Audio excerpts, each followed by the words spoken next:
ಹೊಸ biometric system in my library ಒಳಗಡೆ ಕುರ್ಕುರೆ ತಿನ್ಲಿಕ್ಕೆ ಆಗೋದಿಲ್ಲ. ಸೊ ಅದಕ್ಕೆ ನಾನು ಕುರ್ಕುರೆಯನ್ನ ಡಬ್ಬಿಗೆ ಶಿಫ್ಟ್ ಮಾಡಿದೆ. ಇದನ್ನೆಲ್ಲ ಕಣ್ಣಿಂದ ನೋಡಿ ಕಂಗಾಲ ಆಗ್ಬಿಟ್ಟಿದೀನಿ.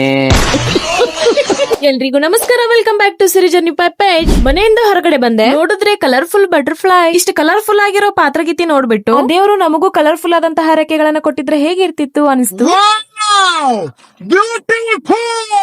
ಕರೇನೆ ಬ್ಯೂಟಿಫುಲ್ ಇರ್ತದ. ಆಮೇಲೆ ನಾನು ಬಂದಿದ್ದು ಜಯನಗರ್ ಕ್ರಾಸ್ ಅಲ್ಲಿರೋ ಬುಕ್ ಸ್ಟಾಲ್ ಗೆ. ಅಲ್ಲಿಂದ ಡೈರೆಕ್ಟ್ ನಾನು ಬಂದೆ ಲೈಬ್ರರಿಗೆ ಎಂಟ್ರಿ ಕೊಟ್ಟೆ. ನಿನ್ನೆ ನನ್ನ ಫಿಂಗರ್ ಪ್ರಿಂಟ್ ಅನ್ನ ತಗೊಂಡಿದ್ರು. ಇನ್ಮೇಲೆ ನಮ್ಮ ಲೈಬ್ರರಿಗೆ ಎಂಟ್ರಿ ಆಗ್ಬೇಕಂದ್ರೆ ಫಿಂಗರ್ ಪ್ರಿಂಟ್ ಕಂಪಲ್ಸರಿ. ಆದ್ರೆ ಅದು ಇನ್ನೂ ರೆಡಿ ಆಗಿರ್ಲಿಲ್ಲ. ನನ್ನ ಓದೋ ಕಾರ್ಯಕ್ರಮನ ಸ್ಟಾರ್ಟ್ ಮಾಡಿದೆ. ನಾನು ನವೆಂಬರ್ ಇಂದ ಲಾಗ್ ಮಾಡ್ತಾ ಇದ್ದೀನಿ. ಇಷ್ಟು ದಿನದ ಬ್ಲಾಗ್ ಅಲ್ಲಿ ನಿನ್ನೆ ಹಾಕಿರುವಂತಹ ವ್ಲಾಗ್ ಗೆ ವ್ಯೂಸ್ ಜಾಸ್ತಿ ಬಂದಿದೆ. ವ್ಯೂಸ್ ಜಾಸ್ತಿ ಆದ್ರೆ ಗೊತ್ತಿಲ್ಲದವ್ರಿಗೆ ರೀಚ್ ಆಗುತ್ತೆ. ಅವಾಗ ಅವರು ಆ ಒಂದ್ ವಿಡಿಯೋನ ನೋಡಿ ನನ್ನ ಜಡ್ಜ್ ಮಾಡ್ತಾರೆ. ಇನ್ಸ್ಟಾಗ್ರಾಮ್ ಅಲ್ಲಿ ತಾವು ಓದ್ತಾ ಇರೋ ವಿಡಿಯೋನ ಹಾಕೋರು ಎಷ್ಟು ಜನ ಇದ್ದಾರೆ. ಪಬ್ಲಿಕ್ ಆಗಿ ಓದ್ತಾ ಇರೋ ವಿಡಿಯೋನ ಅಪ್ಲೋಡ್ ಮಾಡ್ತಾ ಓದೋದು ಈಸಿನಾ? Making a challenge publicly means we are fully ready to face every outcome. Yes, ಯಾಕೆ ನೆಗೆಟಿವ್ ಆಗಿ ಥಿಂಕ್ ಮಾಡ್ಬೇಕು? ರೆಗ್ಯುಲರ್ ಆಗಿ ವ್ಲಾಗ್ ಗಳನ್ನ ಮಾಡ್ತಾ ನಂದೇನಾದ್ರೂ ಜಾಬ್ ಆದ್ರೆ ಅವಾಗ್ಲೂ ನಿಮ್ ರೆಸ್ಪಾನ್ಸ್ ನೆಗೆಟಿವ್ ಆಗಿರುತ್ತಾ? ನನ್ನ ಒಂದು 16 ಡೇ ಚಾಲೆಂಜ್ ಸಕ್ಸಸ್ಫುಲಿ ಕಂಪ್ಲೀಟ್ ಆಗಿತ್ತು. ಸೊ ಅದಕ್ಕೆ ನಾನು ನೆಕ್ಸ್ಟ್ ಚಾಲೆಂಜ್ ಅನ್ನ ತಗೋಬೇಕು ಅನ್ಕೊಂಡಿದ್ದೀನಿ. ನೆಕ್ಸ್ಟ್ ಚಾಲೆಂಜ್ ಯಾವ್ದು ತಗೊಂಡ್ರೆ ಬೆಟರ್ ಅಂತ ಕಮೆಂಟ್ ಮಾಡಿ ತಿಳಿಸಿ. ಸೊ ಲೈಬ್ರರಿಯಿಂದ ಮನೆ ಹೋಗೋದ್ರಲ್ಲಿ 9 ಗಂಟೆ ಆಗಿತ್ತು.